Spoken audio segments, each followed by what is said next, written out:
Assalamualaikum warahmatullahi wabarakatuh. Waalaikumsalam warahmatullahi wabarakatuh. Alhamdulillahilladzi hadana lihada wa ma kunna linahtadiya laula an hadanallah. Asyhadu an la ilaha illallah wa asyhadu anna Muhammadan abduhu wa rasuluh la nabiyya ba'da. Allahumma sholli ala Muhammad wa ala ali Muhammad. Bapak Ibu jamaah Masjid Baitul Hasib Badan Pemeriksa Keuangan Republik Indonesia dimanapun berada, yang insya Allah dimuliakan oleh Allah. Alhamdulillah kita dapat bersilaturahim kembali pada kajian online Masjid Baitul Hasib BPKRI yang pada kesempatan kali ini bertepatan dengan pergantian tahun Hijriah dan pada bulan yang mulia, bulan Muharram.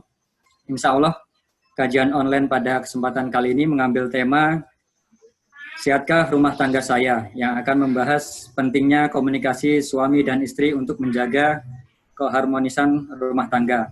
Insya Allah bersama Ayah Irwan Rinaldi yang telah alhamdulillah bergabung bersama kita. Namun sebelumnya, sebelum kita memulai acara kajian ini, marilah kita bersama-sama mengucapkan basmalah Bismillahirrahmanirrahim. Dan kami sampaikan juga bahwa kami harapkan kerjasama dari Bapak Ibu jamaah sekalian untuk menonaktifkan mikrofon Zoom-nya masing-masing sehingga kita dapat mendengarkan dengan seksama materi dari Ayah Irwan. Kemudian insya Allah Ayah Irwan akan menyampaikan materi sekitar 50-60 menit ke depan dan selanjutnya akan dilanjut dengan sesi tanya jawab bagi Bapak Ibu sekalian yang berkenan untuk menyampaikan pertanyaan, bisa menggunakan fasilitas chat di Zoom masing-masing. Insya Allah akan kami sampaikan pada saat sesi tanya jawab berikutnya.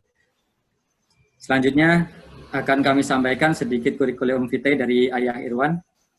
Nama lengkap Irwan Rinaldi, atau biasa akrab dipanggil dengan Ayah Irwan. Beliau adalah salah satu pelopor gerakan keayahan di Indonesia. Dan bagi Bapak Ibu yang pernah menonton film Sang Murabi, beliau lebih dikenal sebagai pemeran Ustadz Rahmat Abdullah. Beliau lahir di Bukit Tinggi, Sumatera Barat, dan menempuh pendidikan terakhirnya di Universitas Indonesia, serta di salah satu sekolah tinggi filsafat di Jakarta. Beliau juga sebagai inisiator dalam program-program diantaranya Pildajil TPI, Rumah Anak Soleh, serta Ayah Untuk Semua. Dan bersama Ustadz Berendri Jaisurahman yang pekan lalu mengisi kajian kita, beliau mendirikan Yayasan langkahkita.id, dan pada tahun 2017 beliau mendapatkan penghargaan Ayah Pejuang 2017 dari Gerakan Ibu Negeri atas dedikasi beliau dalam dakwah yang senantiasa menekankan peran ayah di dalam rumah tangga sehingga muncul komunitas ayah di berbagai penjuru Indonesia. Dan dengan pengalaman beliau, banyak sekolah dan lembaga pemerintahan yang menggandeng beliau sebagai konsultan. Dan akhirnya, marilah kita simak bersama tausiah dan nasihat dari Ayah Irwan. Kepada beliau, kami persilahkan. Insyaallah Mas Robi. Saya izin share screen ya Mas. Jadi pembahasannya gini, Ayah dan Bunda Mas Robi, yang dimuliakan Allah Subhanahu wa taala, lebih kita menekankan nanti ke persoalan komunikasi ya. Komunikasi ini memang persoalan yang sangat akut gitu ya, di antara banyak tantangan, bukan persoalan ya, banyak tantangan yang ada di dalam rumah tangga, insya Allah gitu ya. Sambil nunggu insya Allah, ada banyak hal yang memberikan fakta dan data kita kepada kita ya dan Bunda. Salah satunya adalah tingkat persoalan yang sering terjadi di rumah tangga di Indonesia ini. Mau data itu kita sudah bisa. Sudah bisa ya? Nah, oke. Nah, ya. Sudah ya, Bunda ya. Nah, bismillahirrahmanirrahim. Assalamualaikum warahmatullahi wabarakatuh. Alhamdulillah, segala puji dan syukur kepada Allah Subhanahu wa taala, salat dan salam dari Rasulullah Muhammad sallallahu alaihi wasallam. Segala puji dan syukur betul-betul kita menghamparkan kepada Allah Subhanahu wa taala, Allah yang sudah memberikan banyak kemudahan-kemudahan, keberkahan dalam rumah tangga kita. Salam salam dari Rasulullah Muhammad sallallahu alaihi wasallam. Bunda yang dimiliki Allah Subhanahu wa taala, saya mengulangi lagi, ini bukan tausiah, ini ayah dan bunda. Kalau mau tasiah itu sebenarnya ini nasihat buat diri saya sebenarnya. Karena persoalan komunikasi ini menjadi persoalan saya ini, ayah dan bunda, ya dalam berumah tangga gitu. Jadi memang naik dan turun gitu ya, karena semakin banyak belajar gitu, semakin banyak ujiannya gitu. Semakin banyak yang diomongin, semakin banyak ujiannya. Kenapa memang jadi penting komunikasi ini? Karena memang kalau kita ngelihat ngelihat data, ngelihat fakta itu tadi saya sampaikan di depan, di Indonesia, alhamdulillah saya diberi kesempatan lah oleh Allah SWT jadi konsultan di beberapa lembaga negara gitu. Saya menemui banyak sekali persoalan antara suami dan istri itu sekarang di Indonesia itu agak aneh gitu. Kalau justru di awal-awal itu perpisahan misalnya atau pertengkaran itu disebabkan oleh banyak urusan dengan material gitu ya. Dulu ya tahun 90-an ke bawah itu material itu yang lebih banyak gitu. Misalnya apa ya, udah nikah 10 tahun, istrinya bilang kapan dapat kulkas yang pintunya 3 gitu misalnya. Tapi saya nggak tahu ada nggak pintu 3 kulkasnya. Tapi pintunya 3 gitu. Jadi masalah itu lama-lama ujungnya ada itu ayah dan bunda karena persoalan kulkas, persoalan tetangga udah beli motor gitu ya, motor baru, ini banyak sekali material.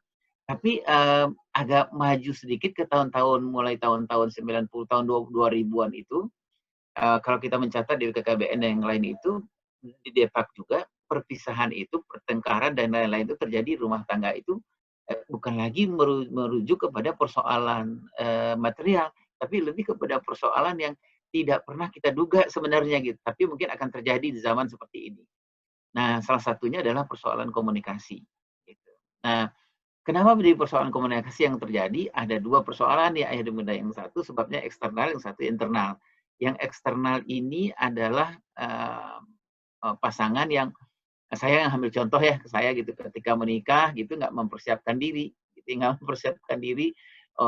Pokoknya dulu pikirannya adalah nyari gedung atau nyari masjid gitu ya, catering, terus kemudian lain-lain udah gitu ya. Tapi ada satu hal yang saya nggak siapkan gitu ya.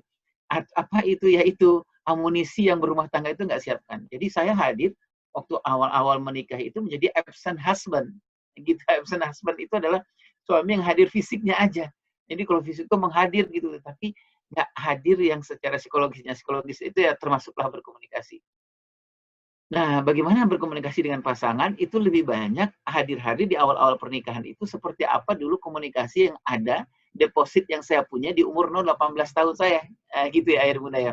Jadi begitu yang saya bawa, demikian juga dengan pihak istri. Karena tidak ada edukasi, tidak ada persiapan untuk menjaga pernikahan itu, bagaimana cara berkomunikasi, menghormati suami, berbicara lembut dan lain-lain itu kita nggak punya dapat hal yang semacam itu. Nah itu eksternal. Ayah dan bunda itu yang sebabkan karena memang tidak ada pengaruh-pengaruh dari luar gitu yang memberikan edukasi kita. Kalau internal itu ayah dan bunda lebih kepada persoalan, kenapa persoalan komunikasi ini jadi masalah?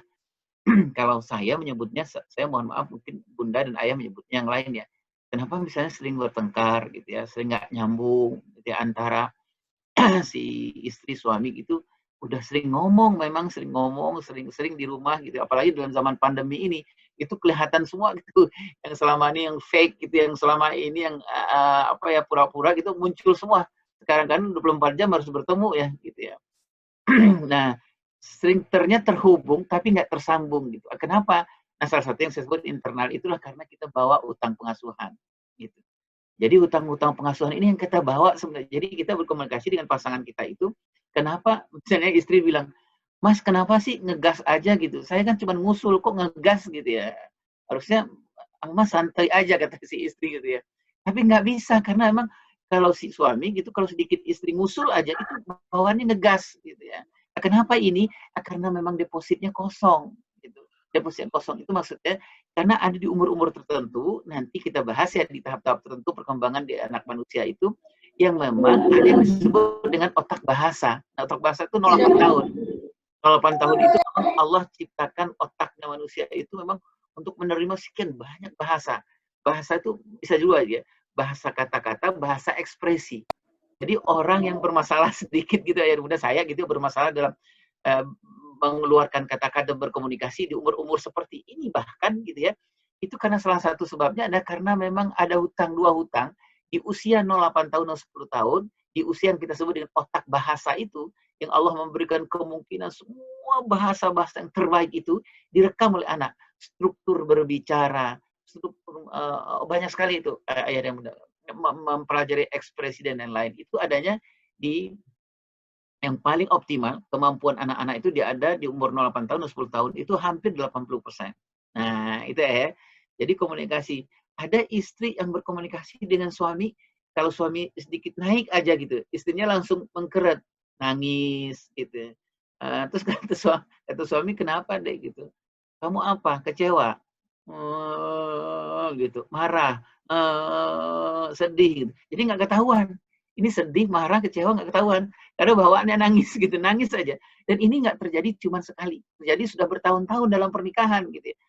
Nah, apa ini sebabnya? Karena persoalan tadi itu ada luka.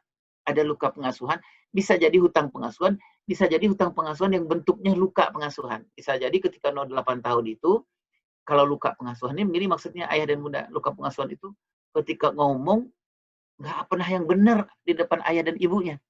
Gitu. Diam, diam, diam. Gitu. Udah nggak usah. Udah nggak usah. Gitu. Sehingga ini memang membuat trauma yang sangat luar biasa. Biasanya luka pengasuhan itu yang paling kalau di dalam dunia parenting itu yang paling sensitif di umur batita, di umur 3 tahunan, 3-4 tahun. Jadi kalau jangan menganggap bahwa anak-anak di umur 3-4 tahun itu anak-anak biasa aja. Itu ngomong keras, ngomong apa ke anak-anak di umur itu. Padahal itu trauma yang paling luar biasa. Bahkan di beberapa teori parenting itu, trauma di usia 3-4 tahun, 5 tahun itu nanti berakibat panjang di usia 18 tahun ke atas. Gitu ya. Baik, betul. Apalagi itu sudah menjadi luka pengasuhan. Nah, ya dan bunda yang melakukan SWT. Jadi kita mau bicara diskusi ini, judulnya adalah terhubung dan tersambung. Tadi yang saya sebutkan kenapa penyebabnya ada orang yang terhubung tapi nggak tersambung, ya. Ada yang ngomong dengan istri udah nyambung, udah terhubung gitu ya, berbicara memang gitu, tapi nggak nyambung. Maksudnya nggak nyambung tuh hatinya gitu ya, nggak nyambung kayak gitu ya. Baik, nah ya mudah yang melakukan SWT.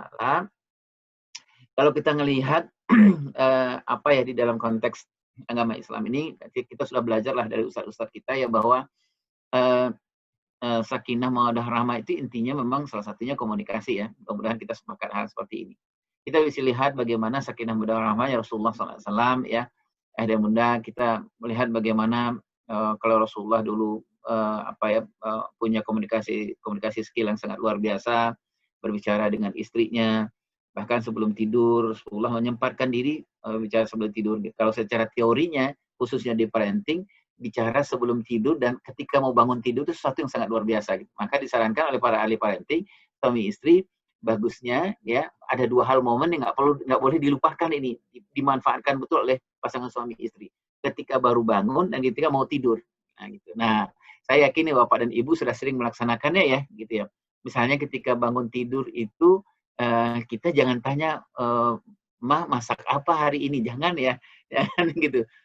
"Ma, gimana Ma, itu cicilan ini belum dibayar gimana?" Ya, jangan itu dulu yang ditanyain gitu. Nah, yang ditanyain di awal kita bangun itu adalah, apa kira-kira ayah bunda, ini saya nggak perlu lagi menjelaskan ya. Kalau secara bahasa tubuhnya pasti ayah pasti memperlakukan sesuatu yang istimewa buat pasangannya gitu.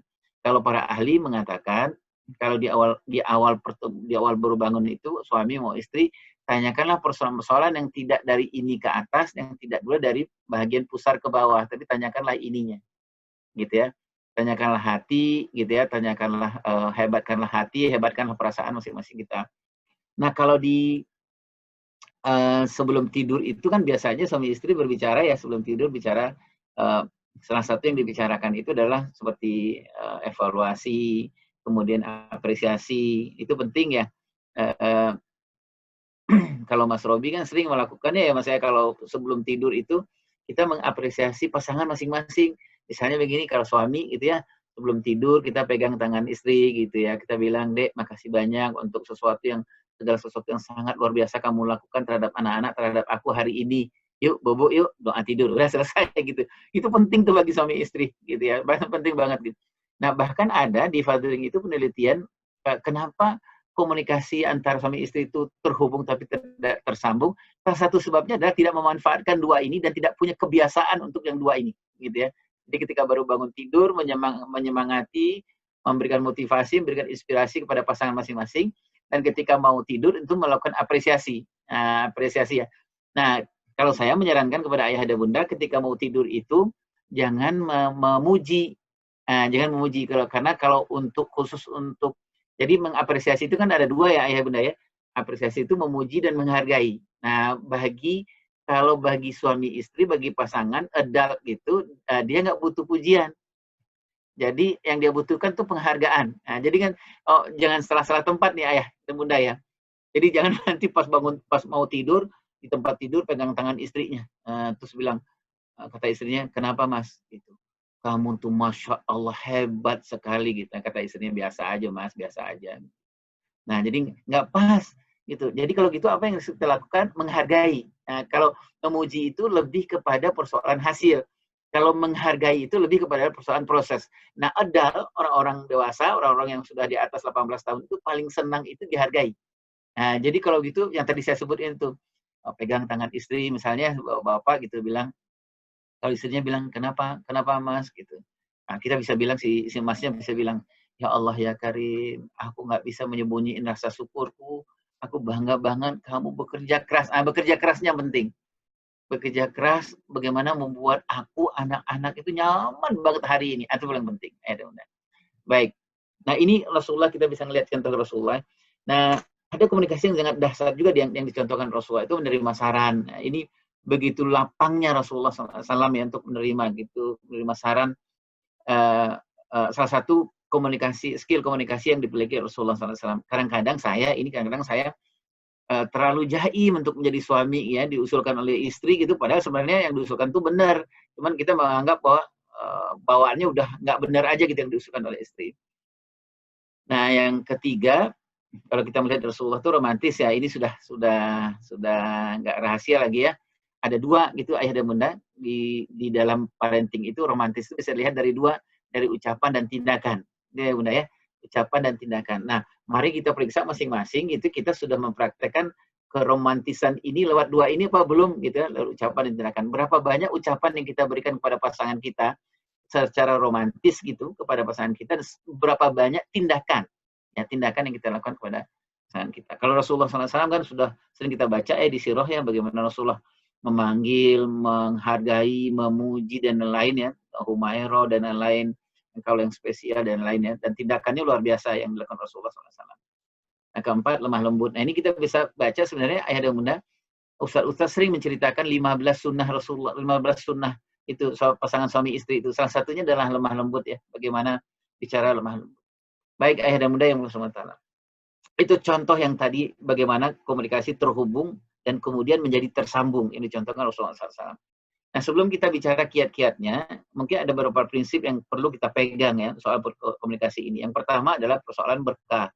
Menurut saya ayah dan bunda, communication skill itu nomor kesekian ya ayah dan bunda ya. Jadi belajar parenting apa gitu, workshop apa itu boleh, sangat boleh, malah menurut saya wajib ya gitu. Tapi nomor kesekian ada yang paling nomor satu namanya berkah gitu ya. Karena gini ayah dan bunda, alhamdulillah dulu sekitar 24 tahun yang lalu lah saya bantu Bu Eli Risman mendirikan yayasan namanya Yayasan Buah Hati. Nah di Yayasan Buah Hati itu saya kebahagiaan lah untuk bikin modul komunikasi gitu. Nah komunikasi ya, modul itu dipakai sampai sekarang gitu. Nah, saya di akhir-akhir dari selama hampir 20 tahun itu saya mengevaluasi. Oh, saya dulu berpikiran bahwa setiap orang pelatihan komunikasi efektif, produktif, apalah namanya gitu, pasti bagus nih komunikasinya dengan pasangannya gitu. Iseng ayah dan bunda saya cobalah survei secara random aja gitu. Dalam saya survei gitu, benar nggak itu hasil pelatihan gitu ya. Tapi yang mengejutkan saya adalah dari hasil banyak pelatihan komunikasi, gitu, komunikasi pasangan, kemudian ternyata hubungan antara pasangan justru nggak semakin dekat, gitu ya dan bunda ya. Nah saya bilang ada apa ini sebenarnya gitu. Nah singkat cerita ya dan bunda, ternyata persoalan komunikasi ini ada satu hal yang sering kita lupakan, bahwa teori itu menjadi sia-sia hasilnya adalah ketika keberkahan itu kita nggak punya di rumah tangga itu. Rupanya inilah yang paling penting ayah dan bunda. Keberkahan itu yang paling penting. Itulah sebabnya seperti yang ayah bunda lakukan setiap hari ya, menjaga maisha, menjaga pendapatan, menjaga uang yang kita bawa pulang, kan gitu ya Ayah Bunda ya, supaya itu selalu berkah di berkah Allah SWT gitu. Kemudian keberkahan itu juga seperti misalnya apa Ayah Bunda ya, menjaga eh, apa ya, segala sesuatu yang di rumah yang tidak disenangi oleh Allah dan Rasulnya gitu ya, misalnya yang banyak disenangi oleh jin dan setannya gitu ya, itu yang kita hindari supaya di rumah kita itu penuh dengan keberkahan. Nah, Ayah dan Bunda, ini rupanya Ayah dan Bunda ada orang ya, orang-orang yang tidak pelatihan komunikasi, tidak pernah sharing komunikasi gitu. Siapa itu? Bapak Ibu kita zaman dahulu. Ya, Bapak itu zaman dahulu. Itu nggak pernah ikut seminar, nggak pernah ikut komunikasi produktif apa gitu. Tapi gitu ya, hampir semua kata-kata itu ada di sini kita, ada di bawah sadar kita. Saya Ayah dan Bunda saya mencontohkan ke diri saya kalau mentok, kalau lagi drop gitu ya, yang saya ingat itu bukan pelajaran di universitas gitu ya, yang saya ingat itu bukan pelajaran di seminar, enggak gitu. Tapi ada ingatan di sini di bawah sadar itu muncul gitu Ayah Bunda. Bahasa yang sangat sederhana, quote-quote yang sangat sederhana, pesan yang sangat sederhana dari ibu dan mak saya dan bapak saya yang buta huruf, hidup di kampung, sangat miskin, dan itu melekat ke saya gitu. Saya yakin lah Ayah Bunda gitu. Bagaimana kalau kita misalnya sekarang, saya kalau sekarangnya Ayah Bunda saya merem, saya ingat, saya bisa nangis gitu Ayah Bunda. Begitu luar biasanya gitu. Kenapa ini saya pelajari Ayah dan Bunda, ternyata kalau dulu emak gitu ya, dulu di kampung emak kalau mau bikin kita minum buat kita gitu ya, itu ketika emak menuangkan air itu, saya masih ingat emak tuh komat kamit gitu, komat kamit gitu. Saya pernah tanya itu ke emak saya ketika saya sudah mulai besar, "Mak, kenapa sih Mak setiap buat minum tuh komat kamit gitu?" Mak saya jawabnya sederhana, "Saya berusaha bersalawat setiap ini dan menyebut nama Allah, kita memohon kepada Allah dengan apa yang kamu minum itu mengalir air di dalam tubuhmu itu penuh dengan keberkahan. Berkah buat mulutmu nanti ngomong dengan anak istrimu, berkah untuk matamu dan berkah ke semuanya gitu Ayah dan Bunda." Rupanya Masya Allah gitu ya. Ini mungkin Ayah dan Bunda, kalau sekarang ini ada sebuah aliran, bukan aliran, kecenderungan namanya adalah positif parenting. Nah, positif parenting itu adalah nama teori-teori itu agak dikebelakangkan dulu Ayah dan Bunda. Yang kedepankan itu adalah persoalan keberkahan dengan Tuhan, dengan Allah ya, keberkahan lebih dahulu. Jadi kadang-kadang saya mencontohkan diri saya. Kita udah lupa itu ketika mau nyendokin nasi buat anak, kita lagi makan gitu. Kita lupa itu salawat, ya, lupa itu baca Al-Fatihah gitu. Padahal itulah yang sebenarnya yang menguatkan, yang lebih hebat dari teori-teori itu gitu Ayah dan Bunda ya. Nah, Ayah dan Bunda yang SWT, ini prinsip yang pertama kalau kita bicara soal komunikasi dengan pasangan. Kadang-kadang kita lupa dengan pasangan, misalnya ketika istri lagi tidur gitu ya, kita lupa itu ya, lagi tidur lelap istrinya, yang kita perhatikan ngoroknya gitu. Ya Allah, ngorok nih gitu ya. Nah, yang kadang-kadang kita lupa pegang jidatnya, elus jidatnya, ya, dia nggak bangun karena mengelelep banget, kecapean gitu ya, ngurus anak, nyuci apa gitu. Kita ngelus jidatnya, terus kemudian kita bilang ya Allah ya Karim, ya Allah berkahilah. Kan kita lupa gitu ya udah ya gitu. Nah, rupanya kalau di sekarang kecenderungan di parenting sekarang itu namanya positif parenting. Jadi kita lebih mendahulukan itu, kemudian kita baru bicara soal teori. Nah, Ayah dan Bunda yang melakukan SWT, keberkahan itu menurut saya penting diperiksa ya. Kalau ke anak itu kan keberkahan yang kita periksa itu dua ya. Keberkahan yang bersangkut paut dengan tubuhnya anak, dengan pertumbuhan maksudnya. Kemudian keberkahan yang bersangkut paut dengan perkembangan anak-anak kita. Gitu ya. Baik Ayah dan Bunda yang Allah SWT, ini sudah sering lah kita dengar ya dari ustadz-ustadz gitu ya, bagaimana kalau ternyata memang di rumah tangga itu yang paling luar biasa itu ternyata ada pasukan yang paling hebat di rumah tangga itu kan memang iblis yang paling hebat itu di rumah tangga gitu ya, kalau dibandingkan dengan iblis yang lain gitu ya. Bahkan ini ceritanya tentang bagaimana iblis itu melapor ke bosnya gitu ya, ternyata ada iblis yang mengatakan saya sudah membuat orang berkelahi gitu, ternyata itu bukan prestasi gitu ya. Saya sudah membuat orang korupsi, ternyata itu bukan prestasi. Tapi ada iblis yang lapor sama bosnya, saya udah bikin mereka bercerai, berpisah gitu. Oh, ternyata itu sangat diapresiasi oleh komandan iblis yang udah bos iblisnya. Artinya Ayah dan Bunda yang melakukan SWT, begitu pentingnya kita membuat rumah tangga itu, menjaga keberkahan rumah tangga kita, biar tidak ada banyak hal yang akan merebut keberkahan dalam rumah tangga kita itu. Ayah dan bunda mungkin pernah merasa bahwa kenapa ya tiba-tiba anak-anak kita itu nggak mau ngomong, nggak apa ya, kita apa yang kita sampaikan itu nggak apa ya, nggak gimana bilangnya, nggak nyantol lah gitu di anak kita. Ya, salah satunya adalah bukan karena persoalan komunikasi skill gitu. Komunikasi skill kita sudah pernah latihan, pernah seminar, workshop dan lain-lain. Tapi mungkin Allah tidak memberkahi lafaz kita, mulut kita, dan Allah tidak membuka hati anak-anak kita. Nah, inilah yang prinsip yang pertama menurut saya dari komunikasi itu. Yang kedua, ayah dan bunda yang memiliki SWT, prinsipnya sebelum kita bicara soal kiatnya adalah kesejiwaan antara pasangan.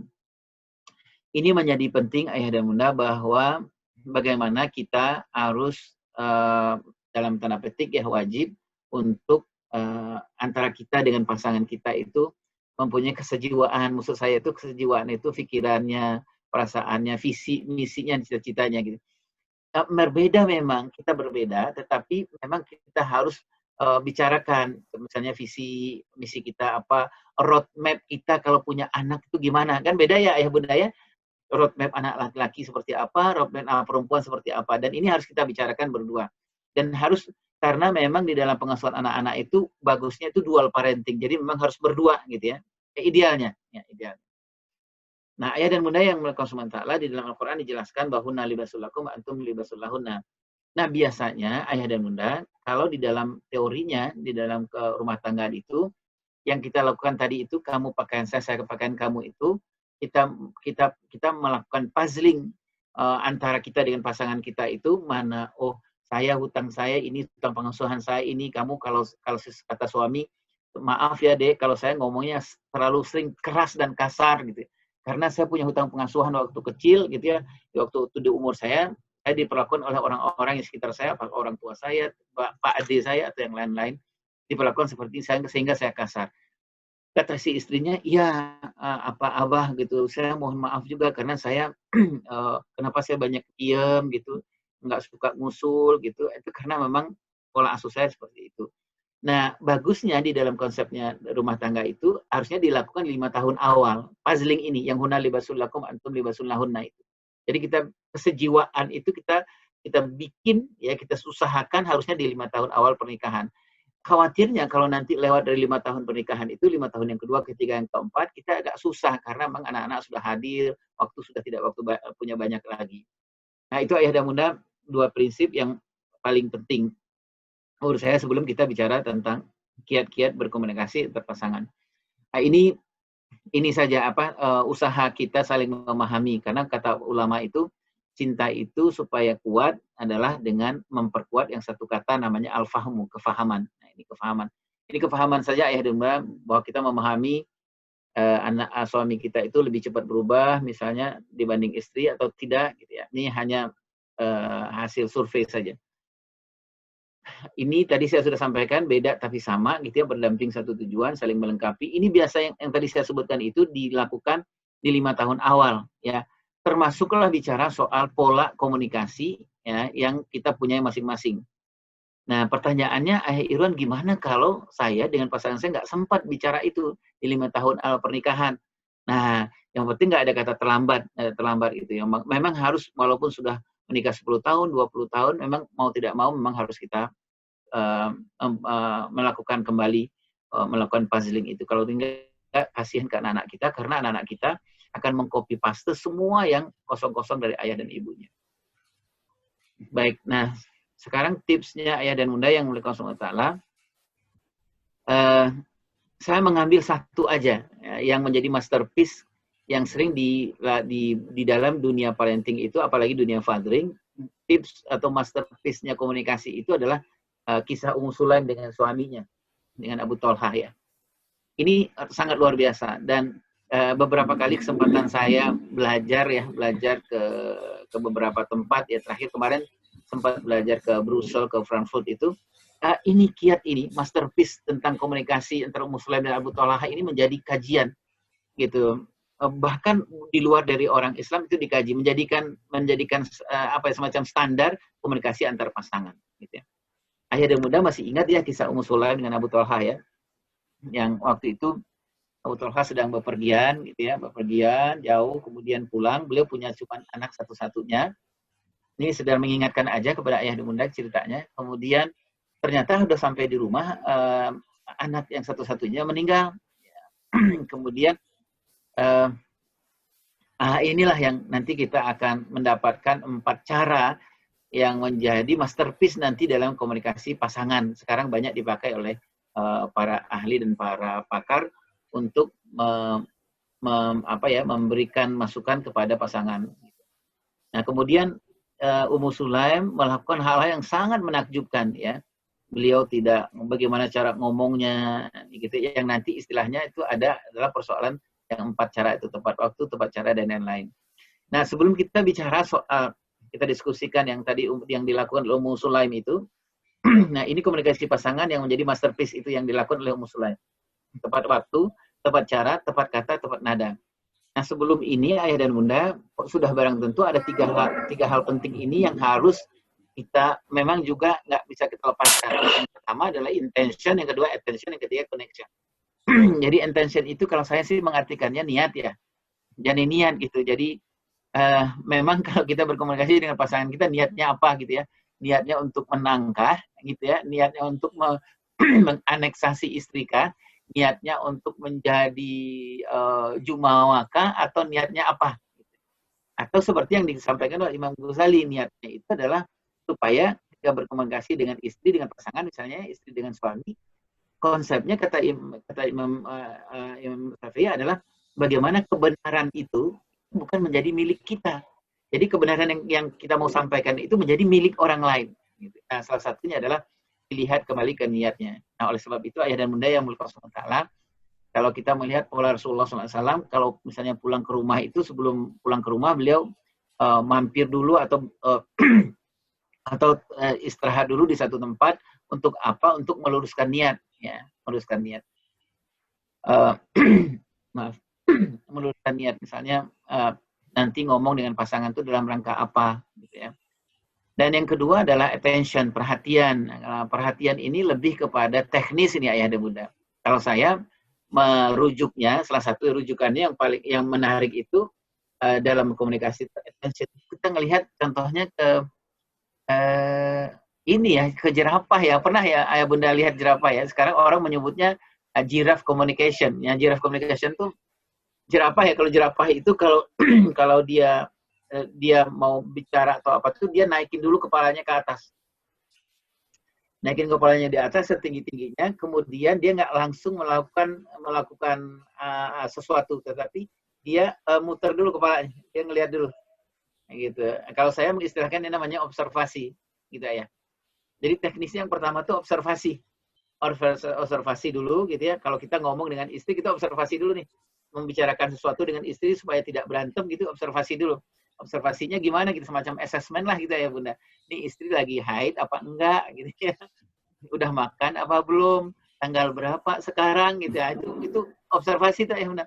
Kan nggak bisa membicarakan persoalan-persoalan yang berat gitu ya, seperti cicilan, hutang dan lain-lain itu misalnya. Kita ini tanggal-tanggal tanggung gitu ya.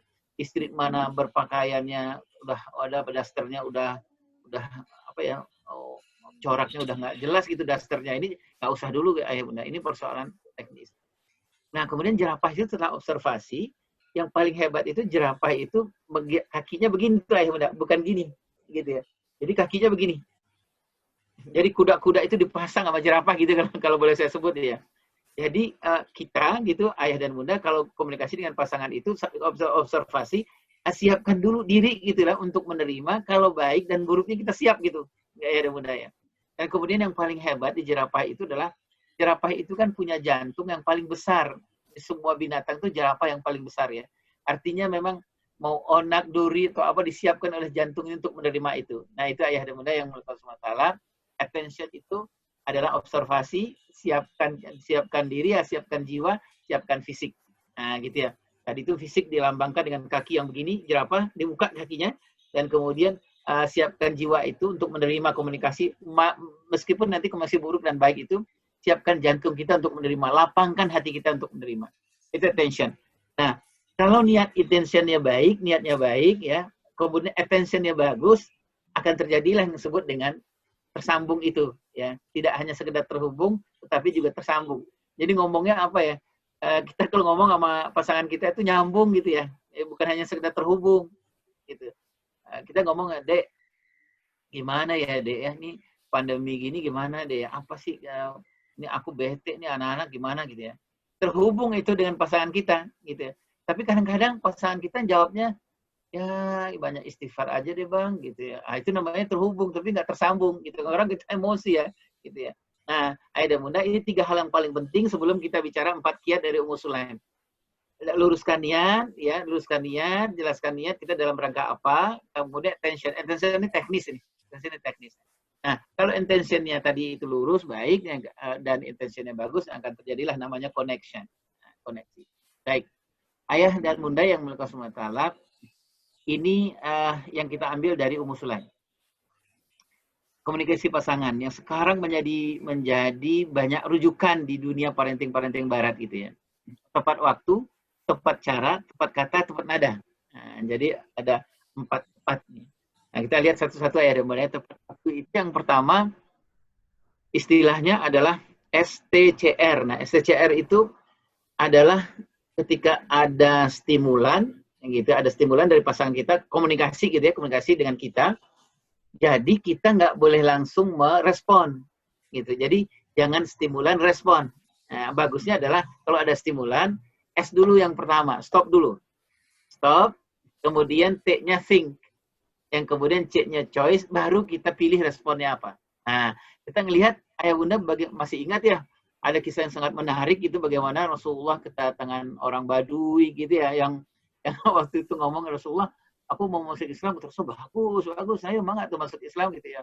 Kemudian kata si orang Baduinya, tapi masih boleh nggak saya berzina gitu. Kan para sahabat langsung respon ya, stimulan respon gitu ya. Wah, ada yang megang ininya marah gitu sahabat. Tapi Rasulullah SAW mengajarkan betul pola ini gitu ya. Ada stimulan, Rasulullah stop dulu. Stop dulu. Nah, kalau kita nanti ngomong pasangan kita stop dulu, jangan langsung respon.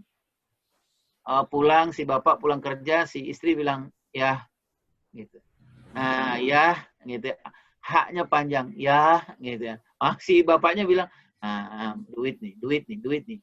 Dek, kamu bisa nggak ngomong selain dari duit ini? Padahal bukan itu yang udah omongin istri kita, gitu. Jadi nggak sempat stop.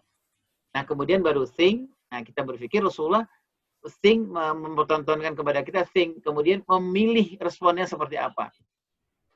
Rasulullah, boleh kamu Masya Allah masuk Islam enak banget gitu. Tapi saya bertanya ke Rasulullah, kalau nanti misalnya ibumu, kakak perempuanmu, adik perempuanmu nanti dizinai oleh orang, kamu gimana? Oh nggak bisa, aku marah tuh apa gitu. Itu yang saya menyebutkan tepat waktu ya. Kedua, tepat waktu itu kita menyebutnya dengan golden moment. Ya ada budaya golden moment itu maksudnya memanfaatkan momen-momen yang sangat luar biasa di dalam kehidupan kita sehari-hari. Nah, golden moment itu bisa dilakukan 2, ayah. Direbut atau direkayasa. Nah, direbut atau rekayasa. Maksudnya direbut itu gini, kalau ada dari pasangan ini direbut ya.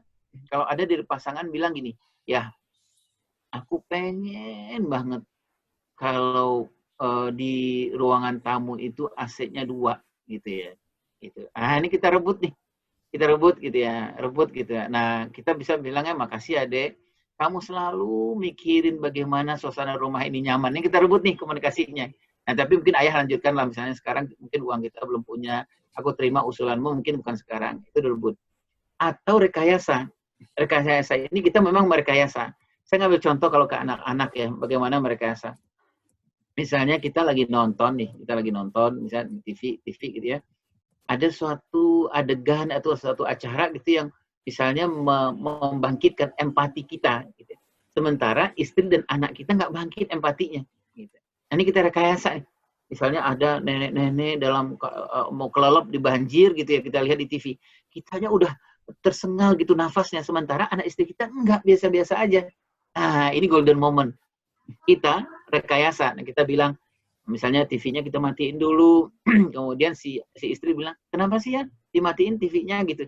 Nah, si ayahnya bisa bilang, ya Allah deh, aku tuh, ya Allah rasanya sesek ya ngelihat aku jadi ingat ibu itu di kampung. Itu ini rekayasa nih namanya, ayah ya, golden moment.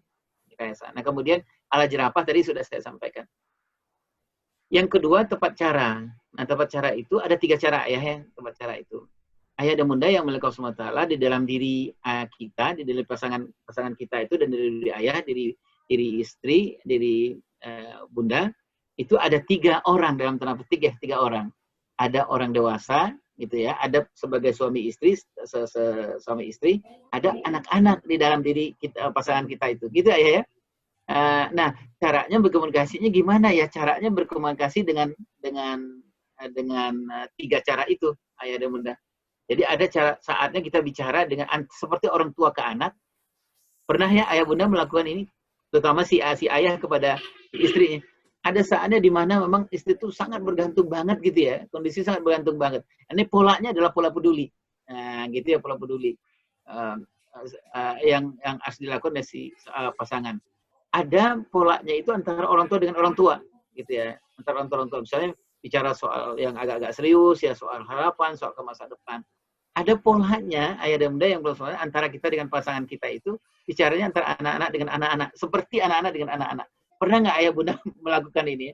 Mungkin sering kali ya kalau di tempat tidur, jadi sering kali ya di tempat tidur atau di kamar ya, waktu mesra-mesraan atau manja-manjaan gitu ya. Misalnya Mas Robi udah nikah kan ya? Udah ya, udah ada anak-anaknya udah kelihatan ya. Misalnya Mas Robi sering nih ngelakuin di tempat tidur, terus nyolek istri diam-diam gitu. Istri bilang, apa sih Mas? Apa sih? Gitu. Udah malam nih gini-gini nih gitu. Nah, itu komunikasi antara anak dengan anak-anak. Butuhkah itu istri? Karena ada ruang di dalam dirinya itu memang dia anak-anak gitu. Jadi jangan diperlakukan serius aja dari pagi sampai sore serius saja mikirin ini gitu ya. Kita memberikan komunikasi dengan pasangan kita. Demikian juga dengan ibu-ibu ke bapak ya. Kadang-kadang apa gitu si ibu-ibu iseng itu nggak ada iniin si bapak gitu, tapi si bapak merasa bahwa ya bercanda-bercandaan gitulah ya, ayah dan bunda. Seperti Rasulullah memperlakukannya Aisyah radhiyallahu anha ya, ayahanda bunda Aisyah. Itu 3 cara ya. Nah, menariknya adalah tolong lakukan ini ayah dan bunda sesuai dengan kita ayah dan bunda pasti bisa membaca lah keadaannya kapan memperlakukan komunikasi antara orang tua dengan orang tua, seperti orang tua dengan pasangan kita, kapan antara tadi itu orang tua dengan anak-anak, kapan bicara antara anak-anak dengan anak-anak. Nah, kemudian yang ketiga tepat kata. Tepat kata itu adalah komunikasinya benar dan sehat. Nah, sudah barang tentu ayah dan bunda yang milik Allah SWT benar itu sesuai dengan ini agama ya. Maksud saya sesuai dengan agama itu jelas nggak boleh berkata kasar, nggak boleh menyebut hal-hal yang memang tidak boleh menghina gitu ya. Misalnya kadang-kadang kita nggak tahan atau nggak sadar gitu ya, kadang-kadang ada fisik dari pasangan kita yang kita bicarakan. Kalau sehat itu patut secara ilmu komunikasinya ya yang kita lakukan. Nah, ayah dan bunda yang milik Allah misalnya bagaimana seorang istri memperlakukan suaminya, karena suami itu adalah qawwam, sudah barang tentu bicaranya meninggikan suami ya, artinya menghormati istri, menghargai suami. Ibnu Sulaim itu kan nggak ngomong dengan Abu Thalha mengatakan bang gitu, anak lu mati, sabar ya, nah, nggak gitu ya, tapi beliau qawwam gitu. Nah, beliau Abu Thalha mengatakan Sulaim mengatakan, abang ada perumpamaan dulu kalau ada sebuah barang dititipkan ke seorang, kemudian barang itu kemudian diambil lagi sama orang itu, menurut abang gimana? Itu kan kita meninggikan dia, gitu, meninggikan dia sebagai kawan. Baik ayah dan bunda, yang keempat, yang terakhir adalah tepat nada.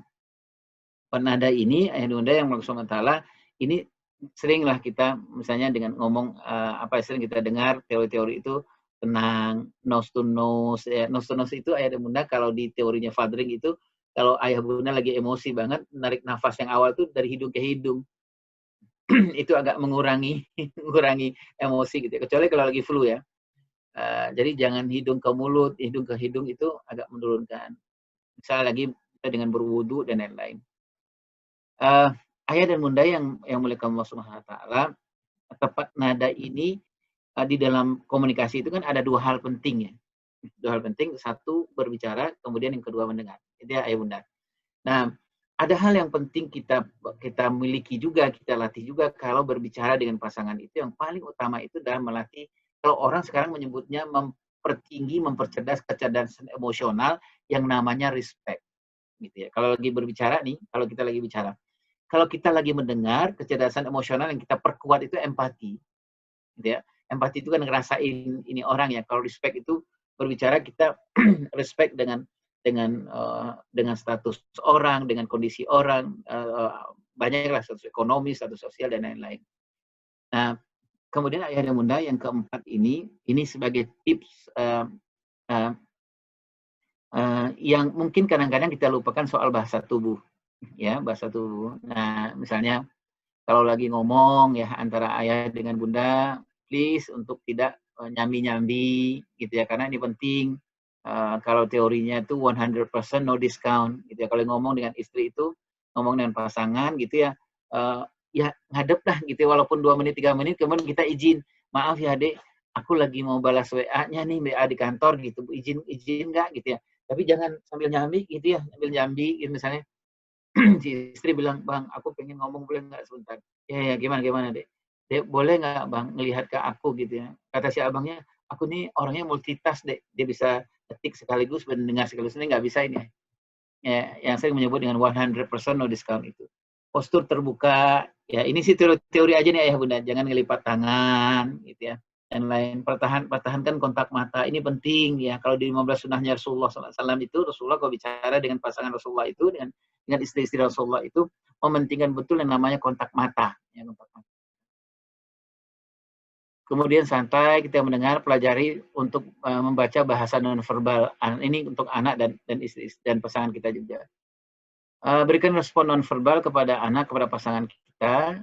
Dan kemudian ayah dan bunda sebenarnya itu 4 syarat. Tapi saya sebenarnya sedikit membahas tentang komunikasi dengan anak karena ini menurut saya penting juga gitu ya. Karena komunikasi kita bereskan antara kita pasti nanti ujung-ujungnya adalah komunikasi dengan anak-anak. Nah, ini singkat saja Mas Robi, komunikasi dengan anak ini adalah ada beberapa prinsip, jernih di hulu, jernih di hilir. Maksud saya itu kalau komunikasi dengan anak itu lagi-lagi adalah persoalannya bagaimana komunikasi ayah ibunya dulu yang dibereskan, baru insya Allah mudah-mudahan nanti anak akan mencontoh apa yang dilakukan ayah dan ibunya. Kemudian yang kedua adalah prinsipnya fitrah anak yang tadi itu saya sebutkan ayah dan bunda, fitrah kosa emosi dan kosa kata itu. Jadi tadi saya menyebutkan di umur 0-8 tahun sampai 10 tahun itu adalah waktu yang terbaik sepanjang hidup manusia. Apa yang terbaik itu banyak, salah satunya adalah yang kita sering menyebut dengan 0 sampai 10 tahun itu itu sangat menentukan bagaimana cara orang dewasa berkomunikasi sekarang. Tergantung di umur 0-10 tahun itu seberapa banyak fitrah, yaitu fitrah dia mendapatkan ekspresi emosi yang banyak dan mendapatkan kosakata yang banyak. Nah, yang ketiga, ayah dengan anak-anak itu, kalau saya mengistilahkan ini connection before correction, itu intinya, gitu ya. Jadi kalau bicara dengan anak-anak itu jangan tunjukkan salahnya dulu, tapi kuatkan hubungan lebih dahulu. Nah, keempat, kalau komunikasi dengan anak itu ketika sudah bereskan komunikasi dengan pasangan kita adalah mari pelan-pelan kita membayar hutang pengasuhan kita masing-masing. Ya. Nah, ini ya mungkin itu ganti Mas Robi yang bisa saya sampaikan, insya Allah. Ini hanya komunikasi dengan anak-anaknya yang sekedar tips aja. Nah, sebelum saya mengakhiri, saya hanya memberikan sedikit solusi. Yang pertama adalah komunikasi skill itu penting, sangat penting. Tapi yang paling penting adalah soal keberkahan rumah tangga.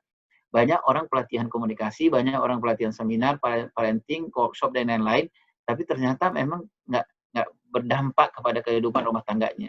Gitu. Nah, yang paling penting adalah jaga keberkahan. Jaga keberkahan itu persoalan makan dan minum dan persoalan di luar dari makan dan minum.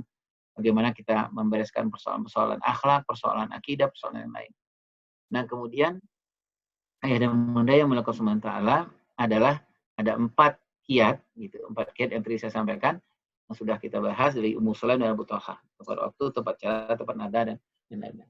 Itu mungkin Mas Robi. Saya mohon maaf kalau ada yang salah.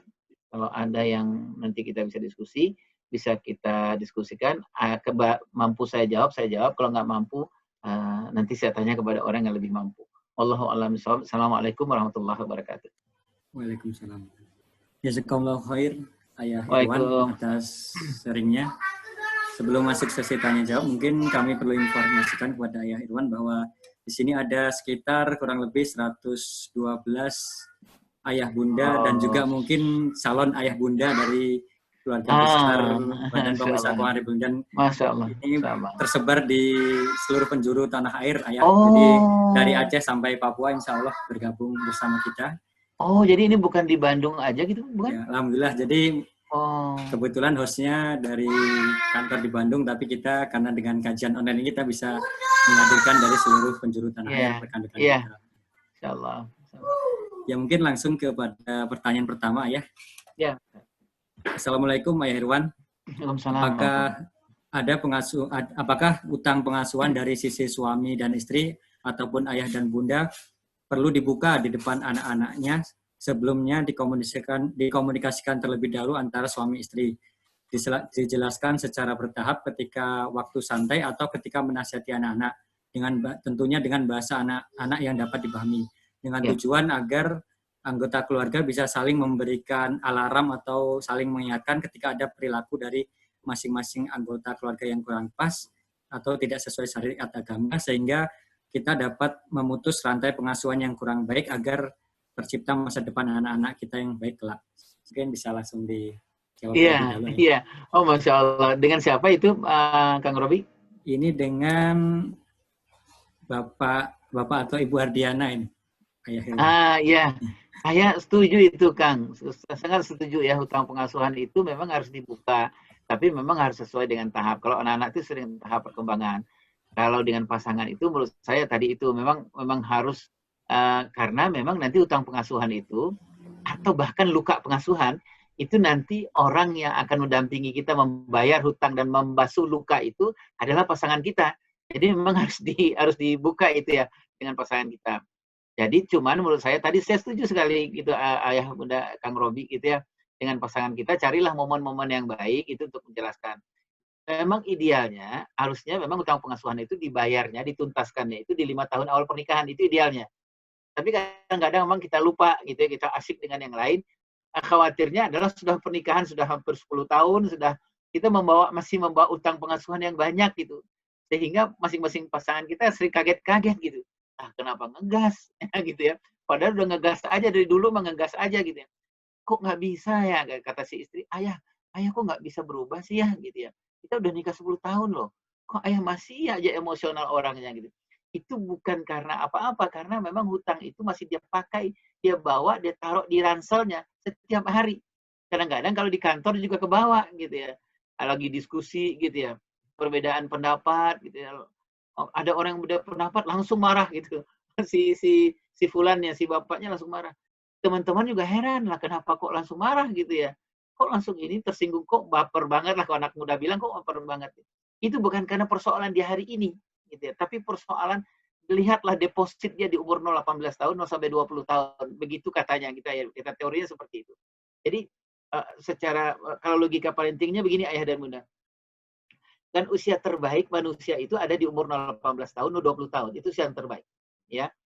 Nah, usia yang terbaik di bawah 0-21 tahun, 0-18 tahun itu ada di usia 0-15 tahun. Di usia 0-15 tahun itu ada lagi yang terbaik. Bahagian yang sangat terbaik itu ada di umur 7-14, 8-15 tahun.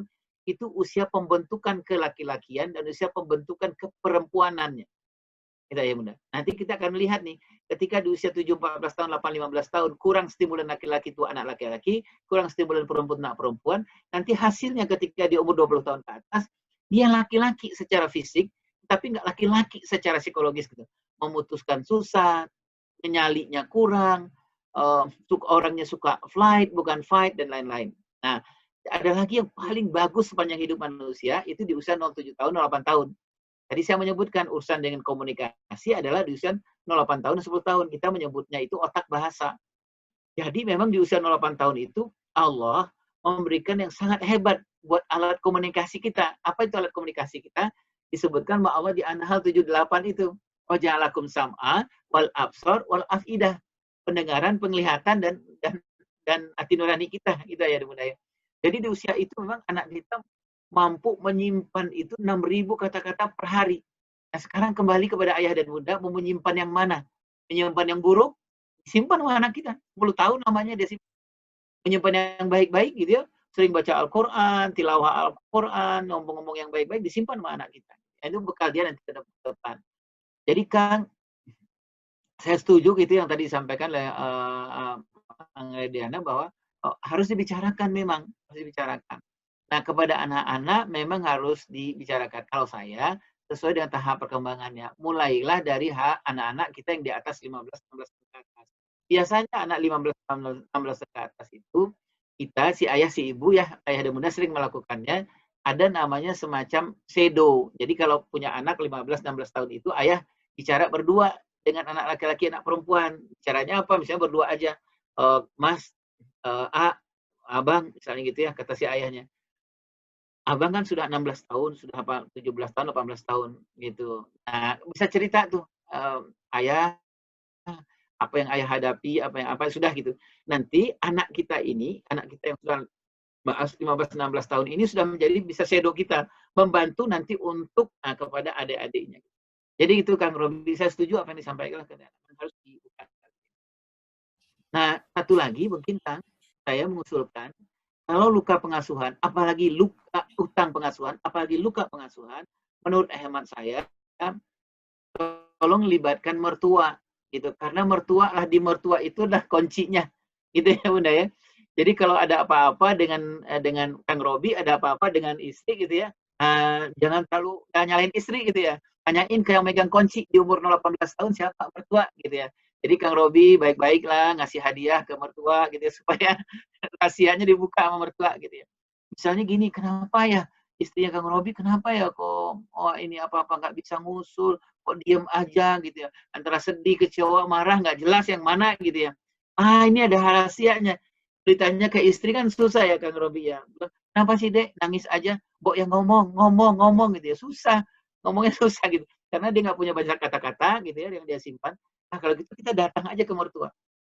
Nah mertua juga, makanya kalau saya jangan musuhin mertua ya Kang Robi ya. Karena memang rahasianya ada di mertua itu. Mohon maaf kalau kurang Kang Robi. Siap, Ayah Irwan. Berarti Ya. saya harus baik-baikin ayah dan ibu mertua saya ini. Ya, kemudian untuk pertanyaan berikutnya Ayah Irwan. Jadi Ya. ini ada pertanyaan dari Ibu Astini, dan mungkin juga ini sedikit curhat dan mungkin yang dialamin oleh ayah bunda yang lainnya. Ya, ini ya. Pertanyaannya adalah, seperti apa komunikasi yang baik antara suami dan istri dengan karakter yang berbeda? Misalkan suami adalah tipe yang irit berbicara, memulai pembicaraan tanpa prolog, sering menggunakan bahasa nonverbal, dan bukan tipe yang romantis. Sedangkan karakter saya hampir sebaliknya. Jadi Bu Astin ini tipe yang romantis. Kadang sesekali ingin ngobrol lama dan diromantisin, tapi sudah pernah dicoba, tapi sang suami misalkan cuma ngasih respon nyengir gitu aja. Iya. Bisa Iya, yang pertama sih memang ridho ya, gitu, menerima, itu ikhlas gitu ya. Memang beginilah mungkin ya, ayah dan bunda ya, kalau saya menyebut sedikit agak ekstrim, mungkin beginilah cara Allah untuk memasukkan masing-masing kita ke surga gitu Kang Robi. Bisa jadi sholat kita nggak terlalu benar gitu ya Kang Robi ya, infaknya juga nggak bagus-bagus banget gitu ya. Tapi Allah menyiapkan ada kunci surga yang lain gitu ya.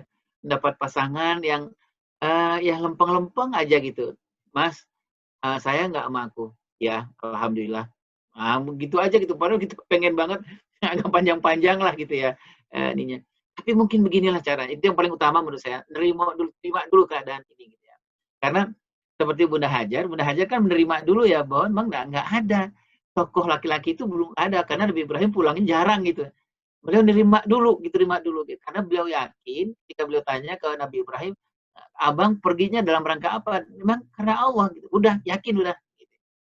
Nah, menurut saya terima dulu. Yang kedua, menurut saya negosiasi. Negosiasi itu puzzling. Nah, bukalah ayah dan bunda yang Allah Ta'ala, bukalah komunikasi, menurut saya keterbukaan, pelan-pelan gitu ya, bilang sama pasangan bahwa hunna libasul lakum wa antum libasul lahunna. Aku ini diciptakan oleh Allah SWT untuk menutup aibmu, Mas. Gitu. Aibmu, gitu ya. Dan kamu diciptakan Allah untuk menutup aibku. Apa aib kita? Aib kamu ya itu gitu yang aku rasakan seperti itu. Misalnya apa namanya yang tadi itu irit ya, misalnya nggak banyak ini respon gitu. Nah, boleh nggak izinkan aku membantu gitu. Nah, membantu itu nanti nilai yang ketiga, poin yang ketiga. Poin yang ketiga itu adalah memang lakukan. Nah, konsepnya namanya hands on, minds on. Jadi kalau yang ketiga itu adalah bukan hanya minds on aja. Jadi bukan yang nasihat-nasihat. Mas, bawa yang romantis, bawa romantis. Kamu tahu nggak? Ada aku pernah baca buku nih romantis banget, tapi yang itu minds on. Nah, yang paling penting dalam membayar hutang itu adalah hands on sebenarnya. Hands on itu real gitu ya, real gitu. Misalnya ketika misalnya apa ya, lagi mesra-mesraan gitu suaminya tenang aja, diam aja gitu ya. Gitu. Nah, ini hands on-nya langsung, Mas, boleh nggak Mas? Senyumnya Mas, senyumnya boleh nggak? Senyumnya dikit aja. Ah gini loh Mas, senyumnya itu hands on. Nah, secara teori ini bisa kita lakukan 21 kali Kang Robi, 21 kali. Mudah-mudahan perubahan ini di satu kali, kalau enggak, para ahli 3 bulan. Mudah-mudahan ada perubahan-perubahan gitu ya. Nah, mungkin gitu Kang Robi. Ya, Tapi yang berikut. jelas ini Kang Robi, yang jelas adalah kita harus memahami secara psikologis pasangan kita.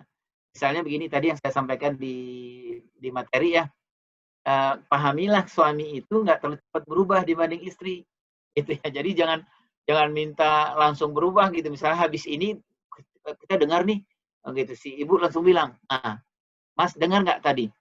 Ayo berubah, gitu. Jangan langsung berubah karena saya psikologis suami lebih lambat berubahnya dibanding istri. Gitu Kang Robi. Ya, terima kasih Ayran. Berikutnya ada pertanyaan dari Ibu Duha yang mungkin berkaitan dengan pertanyaan sebelumnya, yaitu beliau bertanya apakah kiat komunikasi harus kita sesuaikan pula dengan karakter dan sifat pasangan, misalkan dengan adat istiadat yang biasa berlaku di keluarga pasangan. Iya benar Kang, itu namanya tepat cara, gitu ya, tepat cara. Jadi kalau Ummu Sulaim ke Abu Thalha itu kalau di kondisi di sana di arah di Timur Tengah itu kan eh, maaf ya Kang Robi kan makan-makan menjadi suatu ya Kang ya, makan gitu. Nyahi gitu ya, minum teh itu jadi suatu penting. Makanya Ummu Sulaim dilakukan itu adalah menyiapkan diri beliau gitu, beres-beres, dandan yang baik, kemudian nyiapin makanan, makan dulu gitu ya. Nah, nanti mudah-mudahan barulah.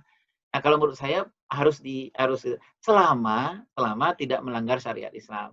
Saya gitu. Mungkin di Makassar mungkin berbeda caranya gitu ya. Kalau di Betawi itu enaknya ngomong tuh sambil sambil apa gitu ya. Kalau di Jawa misalnya sambil leyeh misalnya atau ya ya saya setuju. Jadi yang tadi itu disebutkan tepat cara, ya, tepat cara. Tapi sepanjang tidak melanggar syariat, insyaallah. Ya, mungkin barangkali ada Bapak Ibu yang ingin menyampaikan pertanyaan secara langsung, kami persilahkan. Ini Ayah mungkin sambil menunggu dari Bapak Ya, Ibu yang lain, mungkin ada ya. pertanyaan dari, oh ini ada satu sebelum pertanyaan dari saya, mungkin ada ini. Dari Pak Ardiana kembali nih Ayah, kelihatannya beliau sangat antusias, jadi kami mungkin langsung ya ini Ayah Herwan, jadi kami memiliki prinsip bahwa semampu kami menjauhkan gadget dari anak-anak. Namun, jadi ini mohon maaf Ibu Ardianya, namun suami senang sekali bermain game. Mungkin ini juga dialami oleh beberapa bapak-bapak, misalkan main Mobile Legends mungkin. Jadi pernah saya komunikasikan kepada beliau agar jangan main di depan anak-anak sehingga tidak menjelaskan bahwa bermain game tidak mengganggu waktu dan tidak mengganggu perjalanan. Memang suami rajin sholat, tilawah, dan waktu bersama keluarga, dan saya pun cukup. Akan tetapi kurang nyaman dengan perilaku sering memainkan game karena dikhawatirkan anak kami yang baru berusia 9,5 tahun juga akan terabaikan. Bagaimana kira-kira Ayah Herwan terkait hal ini? Iya Bu, Ibu ya, saya kira tadi Bapak ya, Ibu ya. Jadi ini menarik karena kalau di dalam pengasuhan itu ada yang kita sebut dengan catch dan teach ya. Jadi kalau anak-anak itu dia lebih banyak menangkap apa yang kita lakukan daripada apa yang kita ajarkan gitu. Jadi memang betul seperti Ibu ada yang mengatakan memang kekhawatiran itu bisa ada gitu ya, bisa ada. Anak-anak itu apalagi dengan persoalan daring ya, persoalan gadget dan lain-lain.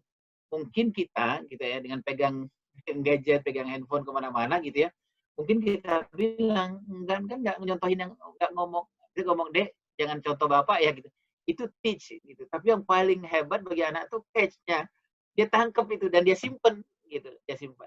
Nah kalau saya ya Bunda langkah lebih bagusnya sering-sering bikin kesepakatan gitu. Bikin kesepakatan, misalnya bilang ke suami gitu, "Ayah, boleh nggak ayah sepakat kita jelaskan dulu yang paling penting tentang bahwa anak umur 9,5 tahun itu sangat-sangat luar biasa, artinya dalam penangkapannya dia, gitu ya, dalam dia proses modelingnya dia sangat luar biasa di umur itu. Nah, kemudian bikin kesepakatan menurut teman saya, ayah, misalnya kalau ayah mau main ini boleh nggak tempatnya di mana, gitu, apakah di kamar atau di mana. Jadi kalau saya sih kan bikin kesepakatan antara antara pasangan ini, gitu ya. Nah, kesepakatan itu paling penting jangan evaluasinya jangan lama-lama, gitu. Jadi bikin kesepakatan jangan sekali sebulan, gitu ya. Sekali sepekan, gitu. Tapi tetaplah evaluasinya dalam rangka ngomong sama suami dalam menghargai suami. Tetap posisikan dia sebagai seorang qawwam. Itu Kang Robi. Anaknya Kang Robi disuruh duduk aja di samping. Oh iya, Anda pengen ini online gitu kan. iya. Jadi karena ngelihat ayahnya online, jadi pengen ikut-ikutan online juga ini ayah. Pengen. Iya.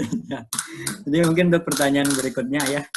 Jadi ini ada pertanyaan dari Ibu Apliana. Ya. Afwan mau tanya ya, Irwan, bagaimana sebaiknya memperbaiki hubungan dan komunikasi dengan anak-anak ketika saya sudah merasa banyak sekali kesalahan kepada Ya. mereka. Mereka Ya. mudah marah dan lain-lain saat masih kecil. Ya. Dan karenanya kita ingin memperbaiki supaya anak-anak nanti tidak terdapat hutang pengasuhan seperti yang kita alami. Mungkin Ya. bisa langsung ya. Iya, ya Kang Robi. Jadi yang paling penting menurut hemat saya itu adalah memang bicara ya dengan anak-anak gitu ya. Minta maaf ke anak-anak, tapi kan sesuai dengan tahap perkembangan. Buat anak-anak yang di umur misalnya 15 tahun ke atas, kita sudah bicara tuh berdua dengan anak-anak. Dia sudah bisa paham gitu apa yang kita mau sampaikan. Daya abstraknya juga sudah berkembang sangat baik gitu ya. Dia sudah bisa memahami bahwa itu masa lalunya Bunda gitu. Sudah dia sudah mulai paham gitu. Empatinya sudah bisa mengatakan bahwa nggak apa-apa Bun, aku maafin gitu ya. Karena itu kan yang sudah lalu. Nah, tapi untuk tahap-tahap berikutnya dengan anak tahap berikutnya, nah anak-anak mungkin bisa kita pelan-pelan kita bicaranya kepada anak-anak itu supaya apa yang terjadi sama kita itu dimengerti oleh anak-anak kita. Yang paling penting menurut hemat saya adalah persoalan komunikasi dan informasi. Pesan kita sampai ke anak-anak itu yang menurut saya itu yang paling penting, Kang Robi.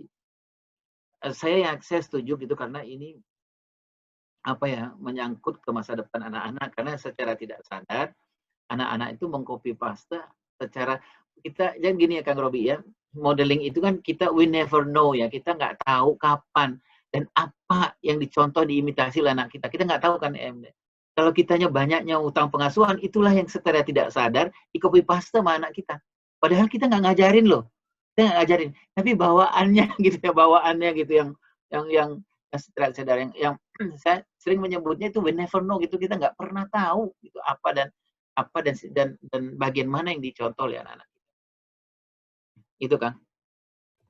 Iya. Ya, mungkin untuk pertanyaan selanjutnya ya Irwan. Jadi di sini ada pertanyaan dari Ibu Risma. Assalamualaikum Ayah Irwan. Saya pernah mengikuti seminar tentang bahasa kasih sayang. Jika saya cermati bahasa kasih sayang saya dengan suami itu berbeda sekali. Misal bahasa kasih sayang dari saya sentuhan, sementara suami lebih ke bahasa kasihnya pelayanan. Bagaimana cara kita menjembatani agar bahasa kasih sayang itu dapat tersalurkan dan nyambung gitu. Iya, iya. Jadi menurut saya ini memang kalau dicontohkan Rasulullah SAW kan ada family time ya Kang Robi ya. Ada saat kita berdua aja gitu ya. Ada us time. Nah menurut saya ini memang harus dikomunikasikan. Kalau enggak nanti memang nggak nyambung itu Kang Robi gitu ya. Kan apa ya love languages itu kan memang adalah stimulan di masa lalu kita gitu ya.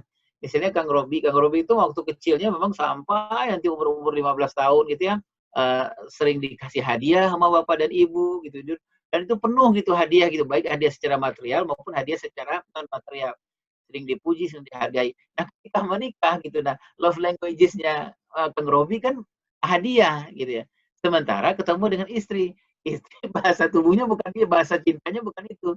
Gitu. Jadi kita ngarapin udah setahun nikah kok nggak ada hadiah ya gitu. Nggak ada istri yang bilang, Kang, aku bikinin Kang Akang itu makanan yang enak banget dan itu hadiah spesial buat akang. Jarang gitu istri ngomong gitu ya. Orang kita ngarep gitu kok nggak ada ya. Nah ini bisa berkembang nih di love languages itu berkembang ketika bahasa cinta yang kita yang biasanya ada di kita itu nggak diketahui oleh istri. Nah itu yang terjadi nanti ujung-ujungnya perselingkuhan Kang Robi. Gitu. Nyari gitu bahasa. Ada misalnya, oh teman sekantor ternyata lebih paham gitu ya. Gitu. Saya ambil contoh misalnya Kang Robi apa saya gitu. Bahasa cinta itu hadiah gitu loh Kang. Gitu ya. Sementara di rumah itu nggak ngeh gitu bang ngasih hadiah gitu. Teman kantor itu misalnya nggak sengaja sebenarnya nggak ini teman kantor gitu bilang Mas Robi gitu ya. Aku tuh kemarin tuh ini ya iseng-iseng gitu ya, iseng-iseng lagi makan di mana gitu ya gitu. Sebenarnya nggak ada pretensi apa-apa gitu. Aku inget teman-teman gitu ya. Oh aku inget Kang Robi itu kan suka banget sama roti ini gitu. Aku pernah dengar tuh. Dia bak roti. Kira-kira apa yang terjadi sama Kang Robi itu? Itu agak ini Kang, kayak kemarau yang terjadi 5 tahun, itu hujan 1 hari gitu. Gitu loh Kang. Ya Allah gitu ya. Gua nunggu-nunggu 5 tahun nggak muncul-muncul gitu. Loh, kok teman kantor malah ngasih hadiah sederhana rotinya Kang, harganya 25.000 misalnya gitu ya. Tapi itu harganya itu gua ditunggu 5 tahun. Nah, kalau saya mengusulkan dikomunikasiin aja gitu. Kalau saya misalnya ngomong gitu, saya senang loh kalau saya itu diucapin, diomongin gitu ya. Karena itu bahasa kita waktu kecil gitu. Jangan disimpan-simpan gitu loh, nggak ada yang tahu susah gitu ya. Banyak ayah Kang Robi, ayah bunda yang Allah Ta'ala dalam rumah tangga itu sampai 10 tahun, 20 tahun nggak ngerti love languages-nya apa gitu ya. Sehingga itu yang terjadi. Pulang nggak cepet-cepet gitu ya, maunya nongkrong dulu gitu. Karena memang love languages-nya nggak terpenuhi di rumah. Itu kali Kak. Iya. Pertanyaan berikutnya lanjut ya. Mungkin menyambung pertanyaan sebelumnya dari Burisma, kayak tadi kan kita harus pandai-pandai untuk dapat menerka pasangan kita. Cuman terkadang ini ya Irwan, jadi kadang-kadang kan menerka itu kan bisa jadi benar, bisa jadi salah. Jadi ada kiat khusus nggak supaya kita bisa, kadang-kadang kita berharap dapat memperbaiki atau lebih romantis hubungan, tapi terkadang malah salah terka jadi. Iya, makanya saya bilang ayah Kang Robi memang baik-baik sama mertua itu. Jadi mertua dari kumpulin informasi yang banyak gitu. Saya makanya memang di 5 tahun awal itu memang ya kerja keras gitu ya, kerja keras baik-baik mertua karena itu rahasianya ada di mertua. Itu Kang Robi. Misalnya kalau kita nggak lakukan ini, yang seperti Kang Robi bilang tadi itu banyaknya nebak-nebak Kang gitu ya. Nebak-nebak gitu. Nah, kalau nebak-nebaknya waktu kita kan ini ya kan sibuknya luar biasa. Nanti kalau ada anak-anak, belum lagi persoalan anak-anak. Tapi kalau udah ada bocoran dari mertua, gitu mudah-mudahan ya. Apalagi mertuanya ngasih bocorannya yang benar gitu ya, bukan yang salah. Jadi menurut saya penting Kang, cari masukan itu penting ya. Itu Ya. Kang Robi. Ya. Mungkin ada sebelum ke pertanyaan berikutnya, Ayah. Jadi mungkin di sini saya ingin menyapa terlebih dahulu. Di sini kebetulan ada pimpinan kami ikut bergabung, Ayah Irwan. Jadi beliau sekaligus juga Dewan Pembina Masjid Baitul Hasib Bandung. Assalamualaikum Pak Arman Sifa. Assalamualaikum. Mohon maaf Pak Arman, udah memulai aja. Ya, mungkin untuk selanjutnya pertanyaan berikutnya, Ayah Irwan, di sini ada pertanyaan dari Ibu Fitri Alenia. Dalam pertanyaannya adalah, dalam masa LFA, learning from home, kadang saya merasa sedih juga, ini juga mungkin dialami banyak oleh orang tua, jadi kadang saya merasa sedih, ternyata saya baru menyadari bahwa anak-anak lebih dekat dan nurut ketika diberitahu oleh gurunya daripada orang tuanya. Jadi kira-kira bagaimana kita untuk menyikapi hal ini? Iya, Masya Allah. Ini dialami banyak orang nih Kang, gitu ya. Saya ngalamin juga loh. Kok tiba-tiba ngerasa gitu loh. Ini yang bapak ibunya siapa ini sebenarnya gitu ya. Apa yang dikatakan gurunya, Masya Allah. Yang pertama, gini kan kita memang harus melihat tahap perkembangan anak-anak, gitu ya. Ada tahap perkembangan anak-anak kita yang memang bagi dia guru itu normal, bagi dia guru itu segala-galanya, gitu ya. Kita mau ngomong apa aja gitu, Dek, mengerjakannya bukan begini, Dek. Dia bilang, enggak, menurut Pak Guruku enggak, menurut Bu Guruku enggak, gitu. nggak apa-apa. Jangan baper, ayah bunda tersinggung karena itu normal itu, ya normal tahap perkembangan. Saya pernah bikin buku ini, Kang, buku memahami anak ya, memahami anak. Nah ini tadi agak lebih gampang kita sebenarnya kalau kita paham ada tahap-tahap tertentu yang anak-anak itu memang dia lebih akan mencari orang luar gitu ya. Jadi nggak usah tersinggung. Tapi ayah dan bunda yang milik Allah Subhanahu wa taala di masa seperti pandemi ini, menurut hemat saya adalah perlu kita melakukan sinergi besar terhadap dengan sekolah. Kita perlu berusaha sekuat mungkin untuk menanamkan hal-hal yang paling monumental dalam hidup anak kita supaya itu disimpan oleh anak kita untuk dia ke masa depan, ya. Jadi menurut saya sinergi dengan sekolah. Misalnya begini ayah dan bunda, apa kita tanya ke pihak sekolah gitu, apa yang dilakukan sekolah, misalnya ke pihak sekolah mengatakan anak-anak itu paling senang kalau belajar itu ada ininya gitu. Dia di sekolah itu kan ada ya Kang Robi ya, misalnya ice breaking dulu gitu ya, kemudian opening itu kan ada di sekolah ya kalau kita belajar. Nah, kalau sering gitu Bapak Ibu melihat kalau anak-anak kecil itu tepuk semangat gitu ya, itu ice breaking gitu ya, ice breaking. Kemudian ada lagi openingnya. Kan menurut saya ini tingkatannya ke sekolah. Supaya apa? Gitu ayah dan bunda yang bersemangat. Supaya kita ini yang kita lakukan di rumah itu juga menjadi monumental bagi anak-anak dan disimpan oleh anak-anak kita. Nah, menurut hemat saya sinergi besarlah terhadap pihak sekolah, hanya ke pihak sekolah. Tapi yang paling utama menurut saya pahamilah tahap perkembangan anak-anak.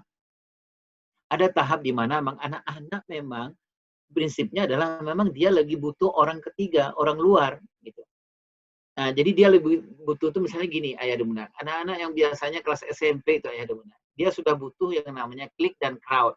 Klik itu adalah dia butuh teman yang jadi teman itu adalah segala-galanya bagi dia gitu loh, Kang. Ada lagi namanya crowd. Ya, anak crowd itu anak SMA itu. Anak SMA itu udah butuh memang perkumpulan yang agak lebih ramai. Dia akan lebih percaya kepada pada teman-teman sebayanya daripada orang tua. Bukan dia tidak menghormati ayah dan ibunya, gitu. Bukan ayah. Itu mungkin Kang Robi.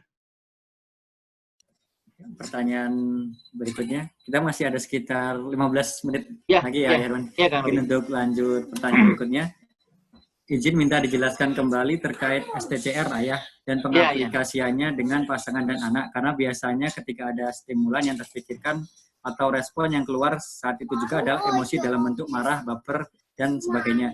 Bagaimana cara menatanya supaya respon yang keluar ada respon yang positif? Ya. Jadi jawaban yang pertama untuk pertanyaan ini adalah memang exercise, latihan gitu ya. Contohnya kan sudah ada di zaman Rasulullah gitu. Rasulullah kalau ada apa-apa itu nggak langsung respon gitu. Ada badui gitu ya yang kemudian pipis gitu ya di dekat masjid Rasulullah, itu kan langsung marah gitu ya, langsung marah. Tapi Rasulullah mempraktekkan stop, think, choice, respond gitu ya. Bisa jadi kita stop dulu. Bisa jadi Baduy ini karena dia nggak ngerti, bukan dia mau ngelawan, bukan gitu ya. Sama seperti misalnya dengan anak-anak gitu. Ada anak-anak di tahap tertentu, kalau kita bilang makan ya dek, enggak. Makan dek, enggak. Padahal makannya nambah. Gitu. Jadi kalau kita nggak stop nih, kita nggak berpikir, nggak ngerti kita bahwa anak-anak memang di umur itu dia sedang menguji kalimat-kalimat negasi, kalimat enggak gitu. Dek, mandi ya, sekolah ya, enggak, gitu. Pokoknya itu sedang dia uji sama dia. Kalau kita paham, tadi itu kita stop, oh iya, udah nggak apa-apa. Gitu. Kalau enggak kita langsung anak kita ini sering terjadi nih Kang Robi ya. Anak kita bilang makan ya dek gitu ya. Enggak gitu. Oh kita langsung, kalau kita langsung nggak ngerti kita tahap perkembangan anak, kita bilang astagfirullahaladzim, kamu masih kecil udah ngelawan sama mama gitu. Dia bukan ngelawan. Tahapnya memang dia lagi uji coba tentang negasi, kalimat-kalimat negasi.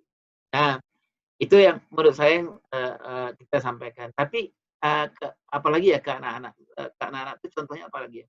Jadi, misalnya gini, ada contoh yang paling menarik. Ada seorang anak nih datang ke orang tuanya pulang dari sekolah nih. Dia bilang, "Mah," gitu ya. Anaknya kelas TKB, "Mah, aku mau beli pesawat." Bukan ke mamanya, ke ayahnya. Mau beli pesawat. Kata si ayahnya, astagfirullahaladzim, istighfar. Kata anaknya, emang kenapa istighfar gitu? Istighfar.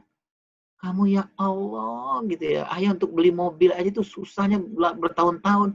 Kamu pulang-pulang gitu, apa sih yang diajarin di sekolahan mau beli pesawat? Nah, kalau kita tidak yang tadi itu kalau kita nggak stop think basis itu, selesai itu. Sudah, Stefan sana, sholat sana, gitu ya, gitu ya. Padahal sebenarnya kalau kita stop nih, kita stop. Oh, anak TKB membeli pesawat, jelas dia bukan akan beli pesawat yang benar, gitu. Ada hal yang lebih hebat beli pesawat. Ini sebenarnya gitu loh, Kang Robi. Kalau kita stop nih, Kang, kita bilang, oh stop nih. Oh iya, ya anak TKB ya. Kira-kira apa ya? Kenapa harus beli pesawat ya? Nah, barulah kita pilih respon kita. Responnya apa? Kita bilang, Bang, kenapa sih harus beli pesawat? Inilah yang muncul sebenarnya, yang intinya dari komunikasi dia. Jadi gini kan ya, aku kan di depan sekolahku itu ada tuh kok nenek-nenek pemulung ya, pemulung. Jadi kalau setiap pagi itu ya, setiap pagi dia bawa karungnya gede-gede ya, besar-besar banget gitu. Aku tuh sering nangis karena aku sering ingat mbah kalau ngeliat nenek-nenek itu. Nah, aku pikiran, gimana ya supaya dia cepet ya. Nah, kayaknya harus beli pesawat kecil gitu. Karena pesawat, intinya kan bukan beli pesawat sebenarnya. Intinya adalah empatinya berkembang luar biasa. Ini kan menakjubkan ini, apa ayah dan bunda. Coba kalau kita stop respon, stimulan respon. Selesai nih, kalau anak bilang, ya aku boleh nggak beli pesawat? Diam, istighfar, istighfar. Gitu. Udah selesai sudah. Padahal sebenarnya Allah sudah mentakdirkan anakmu itu sedang mempelajari empati. Ya, justru ya sedang mempertontonkan ke kamu empati. Harusnya kita apresiasi gitu bahwa anak seumur itu empatinya sudah bagus. Itu mungkin kan. Tapi memang nggak ada kata lain, memang harus latihan. Latihan ya. Kadang-kadang saya misalnya menasihati diri saya, memang harus latihan-latihan gitu. Kenapa? Karena tadi itu, kadang-kadang kita dulu pola asuh kita memang nggak pernah dilatih seperti ini. Atau kita menonton bapak ibu kita atau orang-orang dewasa sekitar kita dulu, ya, memang banyak stimulan respon. Sehingga itu internalize dalam diri kita, apa-apa stimulan respon, apa-apa stimulan respon. Gitu. Mungkin gitu Kang Robi. Berikutnya pertanyaan yang terakhir mungkin ini Ayah Irwan. Jadi Ya. di sini banyak karena terkait tugas banyak ayah bunda di keluarga besar BPKRI mungkin mengalami long distance relationship, mungkin kadang juga ada beberapa yang ayah yang menjadi Bang Toyib gitu ceritanya. Kan kadang-kadang komunikasi yang terbaik itu adalah komunikasi secara langsung, tapi dengan kondisi seperti ini kira-kira ada kiat khusus nggak? Ya. Meskipun tidak secara langsung kita dapat dekat dengan keluarga kita. Ya, kalau saya sih dua Kang Robi. Satu waktu, kedua ilmu. Waktu ilmu. Yang pertama waktu itu menurut saya adalah bagi anak-anak itu dia nggak butuh waktu yang lain-lain kecuali waktu yang bermakna. Meskipun 2 menit nelpon, bagi dia nggak ketemu sebulan pun nggak apa-apa. Tapi pas nelpon itu, ayahnya itu, ini loh Kang, sesuai dengan apa yang dia mau gitu loh Kang. Nah, caranya gimana? Mau tidak mau memang harus ilmu. Ilmunya yang mana? Menurut saya bagi ayah dan ibu yang long distance itu, bawalah kemana-mana buku tahap perkembangan. Gitu loh Kang. Misalnya Kang Robi ya tugas misalnya di mana gitu di Aceh gitu ya 2 bulan gitu bawa buku apa buku putihnya anak gitu ya yang nanti kita akan pertanggungjawabkan depan Allah gitu misalnya anak Kang Robi 5 tahun kita lihat tuh baca Kang lagi waktu kosong oh anak 5 tahun bagusnya ditanyakan ini gitu oh anak 5 tahun sedang-sedangnya dipuji ini gitu loh kan jadi pas nelpon atau video call bagi anak itu nggak penting lama yang penting dia bilang, wow. Nah, penting wow-nya itu. Apa itu? Karena ayah tahu apa yang ku mau. Misalnya gini loh, Kang. Nelfon, Assalamualaikum. Ini anak kelas 7 atau kelas 5, 6. Si ayahnya nelfon, udah 2 bulan nih nggak ketemu. Assalamualaikum. Waalaikumsalam ya. Apa ya? Si ayahnya nggak ngerti tahap perkembangan anaknya. Gitu. Gimana PR sekolah? Gitu. Gimana gitu. Anak kelas 5, 6, 7, 8 tanyain PR. Itu dia bete-nya luar biasa itu Kang gitu. Tapi kalau anak umur kelas 5, 6 SD ditanyakan misalnya, Assalamualaikum, Assalamualaikum Bang, Mas, ya, ya, kenapa ya? Enggak, ayah cuma pengen ngomong aja satu. Ayah udah pengen ngomong aja satu, udah nggak bisa ayah tahan gitu. Ya ngomong aja ya, ayah kenapa gitu. I love you, nak. I love you so much. Udah gitu aja. Itu cuma 2 menit Kang Robi. Tapi bagi dia secara psikologis itu selesai gitu loh Kang gitu. Gitu. Kan anak-anak dari ayah ibu itu dia butuh dua, Kang Robi, butuh fisik, butuh psikologis. Mungkin secara fisik anak-anak kuat, Kang. Nggak punya bapak ibu secara fisik mungkin kuat. Tapi dia nggak kuat kalau nggak punya ayah dan ibu secara psikologis. Nah, menurut eman saya, long distance apalah namanya itu, dua menurut saya. Waktu, ya, kasih waktu yang bermakna. Yang kedua, ilmu. Nah, kalau ada alasannya nggak sempat baca, menurut saya itu nggak mungkin. Emang lebih sibuk Nabi Ibrahim, kita lebih Nabi Ibrahim gitu. Sibukan mana gitu. Toh kita bisa baca, Kang, buku misalnya gini ya. Oh, ini umur saya bacain misalnya. Oh, ini umur 3 tahun, 3, 4, 5 tahun saya bacain. Misalnya, oh, anak masuki 3 tahun tahap motorik kasar dan halus. Lisan, tangan, dan kaki. Nah, oh ya, apa yang harus saya bunda lakukan? Misalnya gini, aku sudah mampu berjalan tanpa jatuh. Aku mampu berjalan mundur. Aku bisa berhenti dan berbalik. Apa yang harus saya lakukan? Gitu ya. Nah, ini sampai umur anak-anak. Nah, itu menurut saya, bawalah buku putih gitu ya. Buku putih kemanapun ayah pergi, sehingga anak-anak nggak merasa kehilangan. Mungkin dia hilang secara fisik, Kang Robi. Mungkin hilang secara fisik, tetapi dia nggak hilang secara psikologis. Nah, ini yang paling penting. Gitu, Kang Robi. Ya, mungkin jazakallahu khair Hewan atas sharingnya ini. Mungkin sekaligus nanti di sini memang materi parenting di beberapa pekan ini sungguh ini sangat menambah antusias dari jamaah. Alhamdulillah. Jadi insya Allah mungkin di lain kesempatan kita dapat bersilaturahmi kembali, dan mungkin kami mohon ada quote atau pesan dari Ayah Irwan sehingga kami dapat sekaligus mungkin kata-kata penutup sehingga kami bisa menjadi keluarga yang sehat di dunia dan akhirat. Iya. Kalau saya, Kang Robi, ayah dan bunda, ini sehat buat saya adalah nggak ada kata terlambat, itu yang pertama. Yang kedua adalah bahwa semua amanah Allah ini terhadap anak-anak kita, pasangan kita akan ditanya sama Allah Subhanahu wa taala. Yang ketiga menurut saya adalah do the best, let Allah finish it. Lakuin aja yang terbaik gitu. Soal hasil biar Allah, itu urusan Allah. Mungkin gitu, Kang Robi. Siap. Ya, jazakallahu khair Ayah Irwan, semoga kita bertemu kembali di lain kesempatan.